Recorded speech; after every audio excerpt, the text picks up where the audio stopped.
안녕하세요. 좋은 책과 글을 골라 읽어드리는 박사입니다. 오늘은 이중표의 붙다가 깨달은 연기법 2장 중도, 그 중에서도 이 고락중도, 발정도의 발견을 읽겠습니다. 읽기 전에 간단하게 이 장에서 이야기하는 것이 무엇인지 좀 살펴볼까요? 중도라는 말은 많이 들어보셨죠? 이 중도에는 고락중도와 유무중도가 있습니다. 고락중도는 팔정도를 얘기하고요. 유무중도는 연기법을 의미합니다. 고락중도는 맹목적인 고행이나 감각적 쾌락 둘 다 추구해서는 안 된다는 가르침이고요. 유무중도는 모순 대립하는 모든 견해는 사견이니 그것에서 벗어나야 한다는 것으로 이 12연기를 바르게 이해해야 한다는 것을 의미합니다. 이 장에서는 고락중도를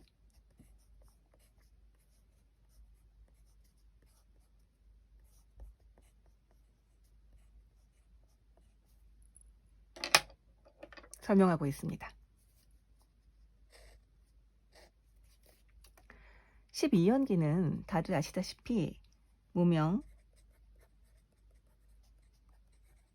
행, 시, 명색, 육처, 촉, 수, 애, 취, 유, 생, 노사로 연결이 됩니다. 이 앞장에서 인용한 쌍유다 니까야의 나가라 수다를 보면 부처님은 이 노사의 원인을 찾아 거슬러 가다가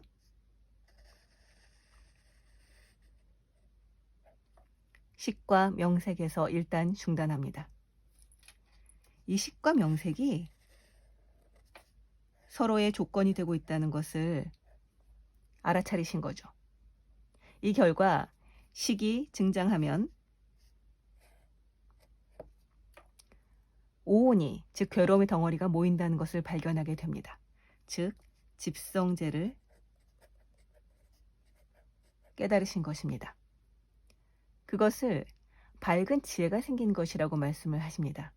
이 무명과 행은 그것을 모르고 살아왔음을 뜻합니다.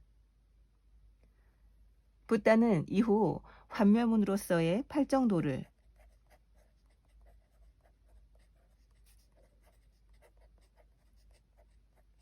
실천하고 진리를 체험합니다.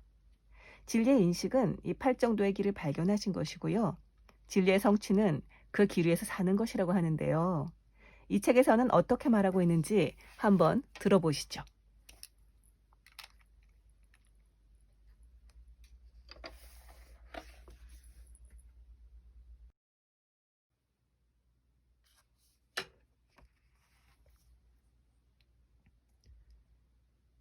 이 장 중도, 이 고락중도, 발정도의 발견. 중도에는 실천적인 측면의 고락중도, 즉 발정도와 이론적 측면의 유무중도, 즉 연기법이 있습니다. 고락중도는 우리의 인생이 의미 있는 삶이 되기 위해서는 맹목적인 고행이나 감각적 쾌락을 추구해서는 안 된다는 것으로서 발정도를 실천하는 것을 의미합니다. 유무중도는 모순 대립하는 모든 견해는 사견이므로 연기법의 진리를 깨달아 이러한 사견에서 벗어나야 한다는 것으로서 12연기를 바르게 이해하는 것을 의미합니다. 이러한 중도 가운데 먼저 고락중도를 부처님께서는 어떻게 깨달았는지 살펴보겠습니다. 제1장에 있는 붓다가 깨달은 진리에서 소개한 쌍유다 니까야 12, 65 나가라 수다에서 이야기하고 있듯이 부처님께서는 연기법을 사유한 결과 사성제를 깨닫게 되고 그 사성제 가운데 도성제가 팔정도입니다. 이 경에서 부처님께서는 정각을 얻기 전에 노사의 원인을 찾아 생, 유, 취, 애, 수, 촉, 유깁, 명색 식으로 사유를 진행하다가 식에서 더 이상 사유를 진행할 수 없었다고 말씀하십니다. 명색의 조건이 식이라는 것을 깨닫고서 식의 조건을 사유해 보니 식의 조건은 다시 명색이 되더라는 것입니다. 이러한 부처님의 말씀은 부처님께서 12연기를 깨닫는 과정을 이해하는 데 매우 중요한 단서가 됩니다.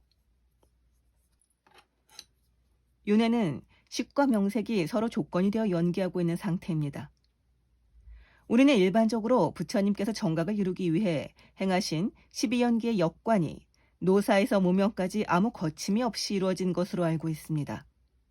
그러나 사실은 그렇지 않습니다. 부처님의 사유는 식에 이르러 일단 중단되었습니다. 그리고 여기에서 매우 중요한 깨달음을 얻었습니다. 부처님께서는 우리의 생사윤회가 식과 명색이 서로 조건이 되어 연기하기 때문에 일어나고 있다는 사실을 깨달았습니다. 우리는 태어나서 늙고 죽으며 죽은 다음에는 다른 세상으로 가서 다시 태어난다고 생각하는 것은 명색에서 벗어나지 못하고 있는 식, 즉 명색을 조건으로 하는 식에 의존하여 다시 명색이 나타나기 때문이라는 사실을 깨달은 것입니다. 부처님께서는 식과 명색이 상호 의존하는 관계 속에서 식이 증장하고 있다는 것을 발견하셨습니다. 그리고 부처님께서는 식의 증장을 통해 오온이라는 괴로움의 덩어리가 모인다는 것, 즉 사성제의 집성제를 깨달으신 것입니다. 이러한 집성제의 깨달음을 부처님께서는 밝은 지혜가 생긴 것이라고 말씀하십니다. 부처님께서는 지금까지 자신이 식의 증장을 통해 오온이 집기한다는 것, 즉 집성제를 모르고 살아왔다는 것을 깨달은 것입니다.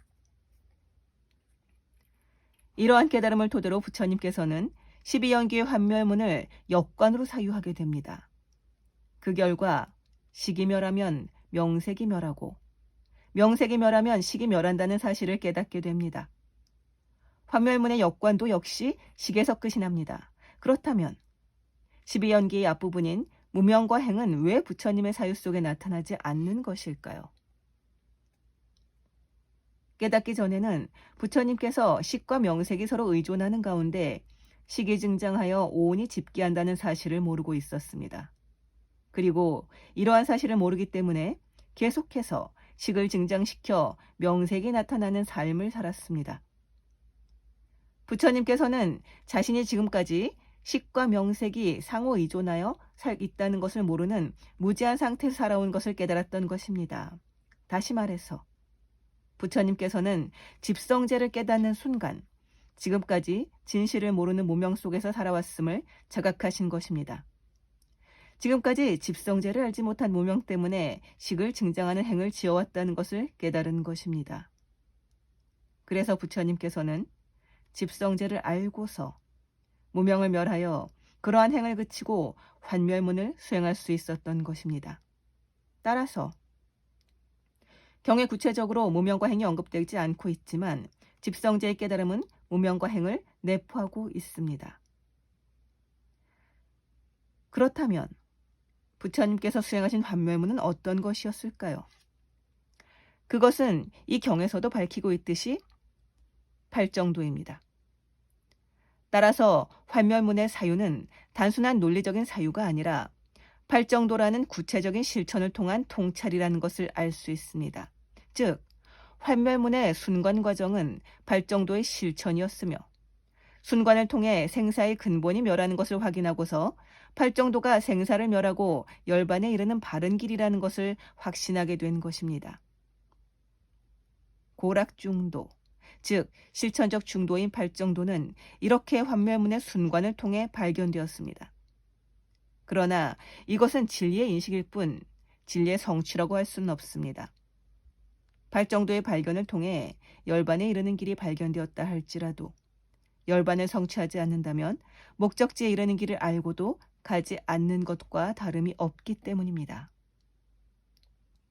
그래서 부처님께서는 이 길을 따라가리라 결심하고 그 길을 따라가면서 무명에 의한 삶을 통해 나타나는 세계는 괴로움이라는 것을 더욱 절실하게 느끼고 이 모든 괴로움은 식이 명색을 의지해서 증장하는 가운데 새로운 명색이 나타나 다시 말해서 끊임없이 식이 증장함으로써 오온이라는 괴로움의 덩어리가 모이기 때문이라는 것을 체험적으로 통찰했습니다. 그리고 발정도를 실천함으로써 모든 괴로움을 소멸을 체험하고 발정도가 괴로움의 멸에 이르는 바른 길이라는 것을 확신하게 됩니다. 사성제는 이렇게 실천을 통해 체험된 진리입니다.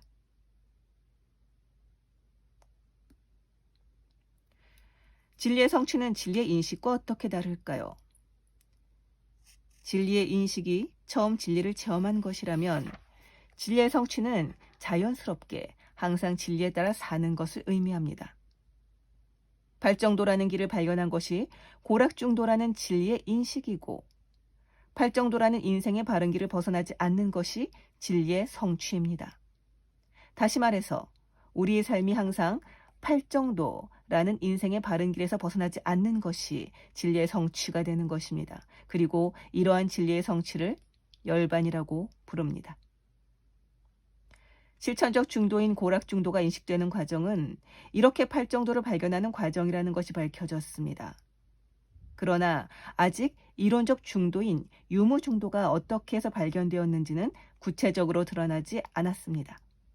물론 유무중도는 12연기를 의미하기 때문에 팔정도와 별개의 것은 아닙니다. 부처님께서는 괴로움의 원인이 집이라는 것을 깨닫고 활멸문을 수행하여 발정도를 발견했다고 하시는데 어떻게 집성제라는 전대미문의 사실을 깨닫게 되었는지는 이 경에서 밝히지 않고 있습니다. 부처님께서는 나에게 이와 같이 이전에 들어본 적이 없는 법에 대한 안목이 생기고 지식이 생기고 지혜가 생기고 광명이 생기고 통찰이 생겼다 라고 말씀하실 뿐 그와 같은 안목과 지혜가 어떤 과정을 통해 생기게 되었는지는 구체적으로 말씀하시지 않기 때문에 우리는 다른 경에서 그 과정을 찾아보지 않을 수 없습니다.